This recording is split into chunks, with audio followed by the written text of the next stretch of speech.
So you've been wondering and you've been asking yourself, telling yourself that you want to raise chickens, but you do not have any prior knowledge to it. If you're in this category of persons who wants to raise birds but you do not have any idea what to do, this video is for you. Please do well to stay tuned, subscribe to the channel. A lot of persons want to go into poultry farming and you do not know anything concerning poultry farming. You don't have any knowledge. You don't need to go to school to read agriculture to learn how to raise your chickens. That's why I am making this video. This video is going to be in 8 folds, so this is going to be part 1 of the video. I want to teach you how to raise your broilers. So if you are passionate about broiler chicken farming and you do not have any prior knowledge, this video is for you.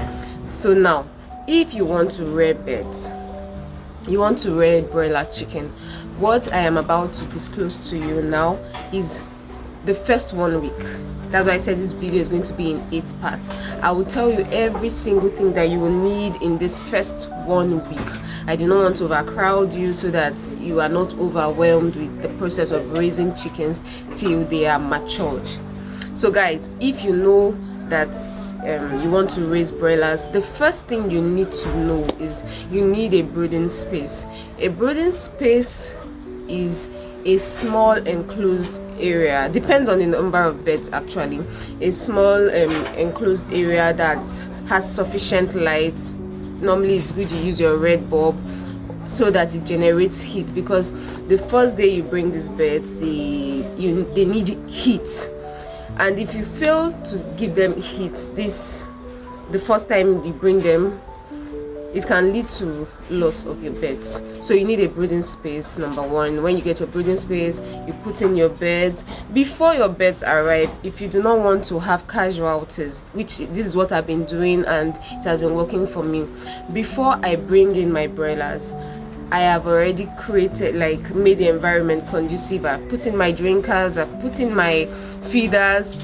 In my drinker, you need your glucose. I've gone to a vet shop to get your antibiotics. The first day you need your glucose. You'd have gotten all your multivitamin, your glucose and everything. The first day they come, you know that these birds, they transport them from far distance and then you go early in the morning and you pick it up.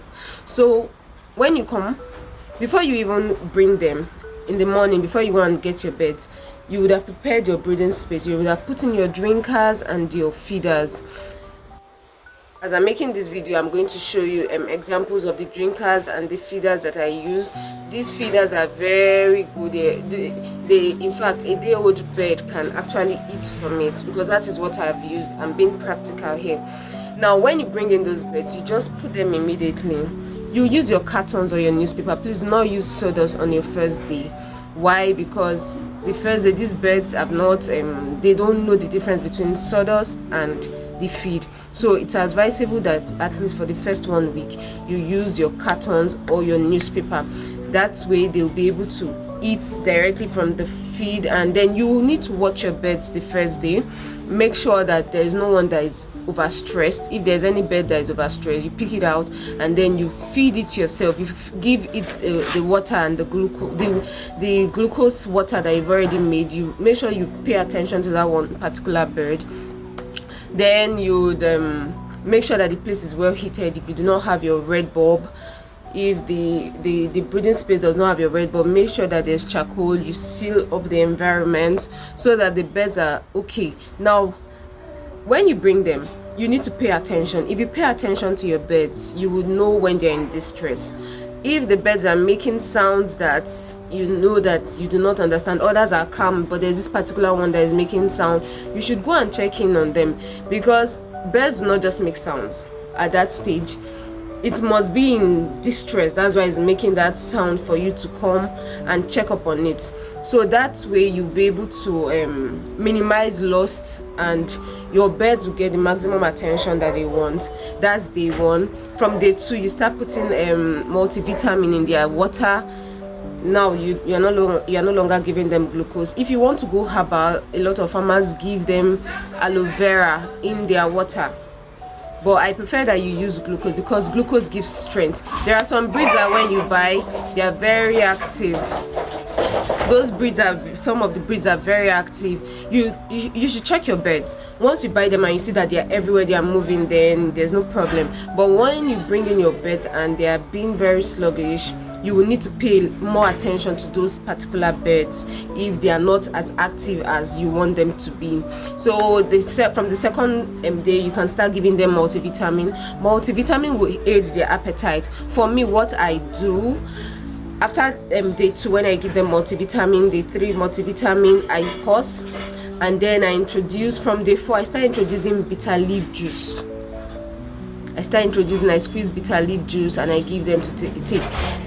Day 4, I still give them plain water. Day 4, I give them, day 1 I said glucose, day 2, day 3 multivitamin, day 4 I give bitter leaf juice. If I am too busy to give them bitter leaf juice, I give them plain water.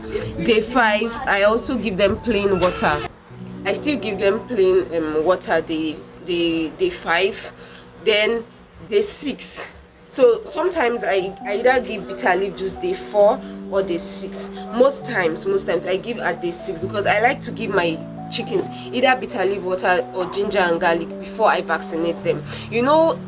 Because you are using cartons, and some of the birds, when they even come at day 2, they start having sicknesses like coccidiosis. And remember, you do not vaccinate birds that are sick. So when I give them my ginger, garlic, or either bitter leaf juice, I am sure that their systems are already purged and they are okay to take their vaccine. So what did I say now? When you bring in your new birds into your breeding space, day 1, I give glucose. Day 2, day 3 multivitamin. Day 4 either plain water or bitter leaf juice. Day 5 plain water. Day 6 bitter leaf juice or garlic and ginger.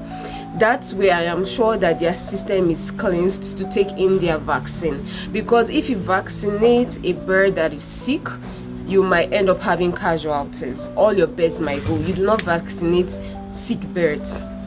So I'm sure that if you have ever wanted to raise chickens and you do not have any idea, this video is very short, it's simple. This is just week 1, what you do to your birds at week 1. For the vaccine, we have 2 different vaccines. We have Gumboro and Lasota. I always start with Lasota vaccine, but recently I heard that it's good to start with Gumboro, but I always start with my Lasota week 1. So it's either you are going to the vet to ask for your Lasota vaccine or your Gumboro vaccine. It depends. Always tell the vendors there the number of birds you have. With the number of birds, they know the dosage to give you. Do not forget that. So I'm sure this video is very short and it's simple. With this, you can actually start. You can go and get your birds and start your week 1 of raising your broilers chicken. After week 1, I'm going to make a video for your week 2. So please stay tuned, like my video, comment, share, and subscribe to the channel. That way you will get the part 2 of this video. Remember, it's going to be 8 different parts. I'm going to show you what you do in week 1, week 2, week 3, week 4, week 5, week 6, week 7 down to week 8. Please do well to subscribe to the channel. Thank you and see you next in my next video. Bye. I love you guys.